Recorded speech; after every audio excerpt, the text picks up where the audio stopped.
À la une d'Entrée libre, l'une des actrices françaises les plus populaires, morte il y a 5 ans, c'est l'immense Annie Girardot, à qui est consacrée une soirée sur France 3 dans quelques jours.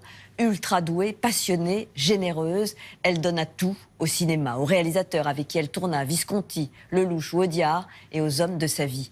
Annie Girardot a vécu le succès foudroyant, l'éclipse, enfin la maladie et la mémoire qui sombre.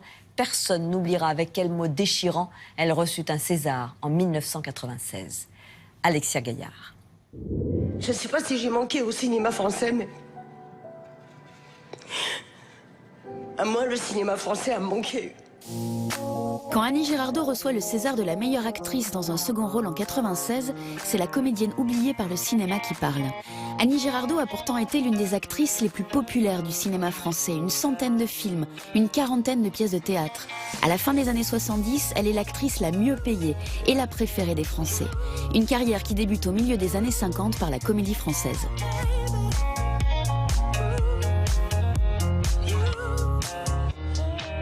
Elle est une immense actrice dès le départ. Elle a les premiers prix de conservatoire, tout le monde est chaviré par son talent dès le départ. Dès qu'elle a mis les pieds sur scène, c'était dans un petit cours de théâtre où elle passait une audition. Le gars qui lui faisait passer l'audition lui a demandé ce qu'elle voulait faire plus tard, est-ce qu'elle voulait être comédienne. Elle a dit ouais, je sais pas trop. Et quand elle a eu fini de dire son poème, il a dit mademoiselle, vous serez comédienne. Elle est évidente, Annie Girardot, pour tout le monde. Son premier vrai grand succès, c'est un succès de théâtre avec Jean Cocteau, La machine à écrire. Donc, aimeriez-vous Maxime? Je me croyais amoureuse de Pascal. On n'est pas amoureuse de Pascal, on aime Pascal, c'est autre chose. Cette première pièce où elle joue à la Comédie Française est retransmise à la télé et du jour au lendemain, elle devient une vedette grâce à cette pièce.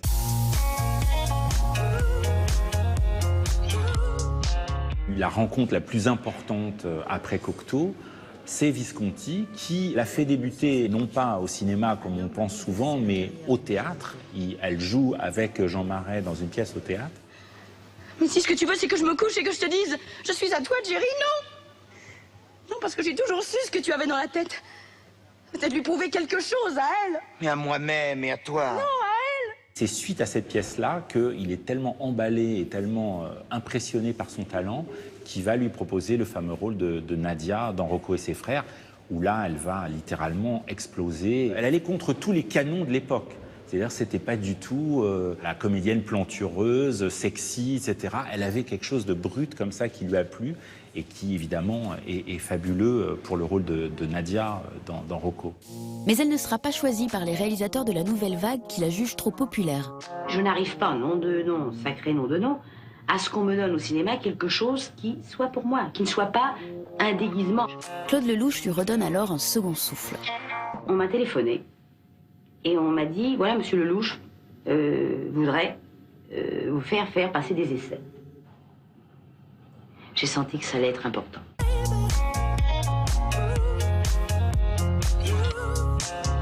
C'est presque sa nouvelle vague à elle, c'est-à-dire que il lui a offert, avec Vivre pour vivre et quelques années plus tard, Un homme qui me plaît, il lui a offert une espèce de nouvelle jeunesse au cinéma parce qu'elle était quand même cantonnée dans une espèce de cinéma comme ça en noir et blanc des années 60, un peu vieillot, même si elle a fait des très beaux films dans cette période-là.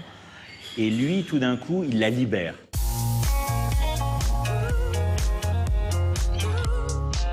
Un des films majeurs de sa carrière, c'est Mourir d'aimer, qui est inspiré d'un fait réel, l'affaire de Gabriel Russier, qui avait vraiment marqué la France à son époque. Cette professeure qui est tombée amoureux d'un de ses élèves et qui s'est suicidée, donc, parce que toute la France était divisée en deux, et elle a été évidemment condamnée pour être sortie avec un mineur. Annie Girardot a incarné cette femme et je pense que ce rôle-là vraiment a marqué sa vie parce que les Français se sont complètement identifiés à elle. Mourir d'aimer, c'est le film qui la transforme en star. Parce que ça va être un immense, immense, immense succès. Et elle va changer les mentalités. Elle a un côté transgressif, Annie Girardot.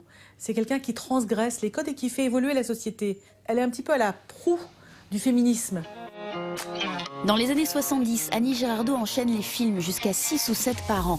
Elle est un produit que l'on s'arrache pour faire des entrées. Début 80, l'actrice se met en retrait du cinéma et commence une longue traversée du désert.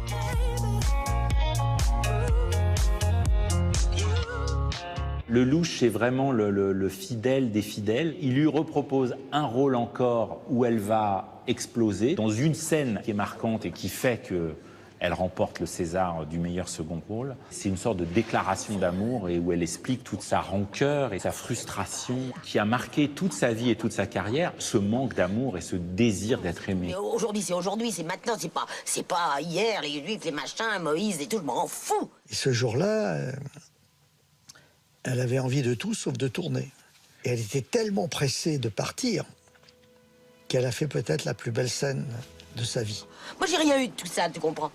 Alors toi, peut-être t'as eu tout ça, peut-être très bien. Moi, je suis une conne, je suis vulgaire, je suis tout ça, mais moi, ce que je voulais donner, je voulais donner. Alors m'emmerdez pas.